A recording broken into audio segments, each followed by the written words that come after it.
It is vital that the public have trust and confidence in the judiciary, and one of the ways we try to foster that, I mean there are several, but one of the ways we try to foster that is by making sure citizens know that the Supreme Court's oral arguments are open to the public. You are welcome, people are welcome to come and listen to oral arguments. They can come to this beautiful courtroom here in the Capitol, or they can come to the Judicial Center. The Supreme Court hears oral arguments the first 2 weeks of every month. That first week we hear our oral arguments here in the Capitol, in the courtroom here in the Capitol. The second week we hear oral arguments in the Judicial Center. And you can go onto the court's website and find our calendar, as well as the Court of Appeals calendar. Find our calendar and see what cases we're hearing on which day. And it'll also give you, there's a link for a summary. You can find out, is this going to be an interesting case to me or one I'm not so much interested in?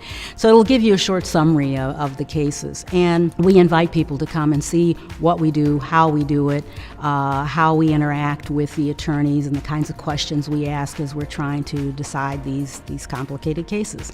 And so that's one way that we try to do that. We started live streaming our oral arguments, and so we think that's another way that we'll be able to make sure the public has a means of seeing what it is we do. And those are recorded as well, and so if you happen to miss it on the day that it actually occurs, you can pick that up at a later time. The other piece of that is we do a lot of outreach. People, I think, sometimes think all we do is decide the cases. That is the bulk of what we do, is our decisional work. There's no question about that. But I know I see my role as an ambassador for the court and for the judicial system, because for many people, all they know or what they see immediately is me as a justice or my colleagues. And so I enjoy going out to schools and civic groups and Rotary clubs and churches and things like that to talk about the judicial system and what we do, and explain that to people and listen to what their questions and concerns are. And that's, I think, a big role of instilling that confidence, so that people realize that we're people too, and that they can put a face on the judiciary.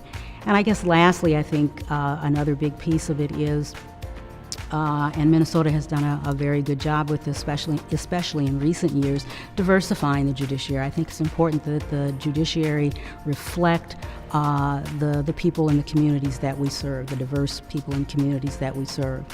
And certainly now there are a number of female judges across the state.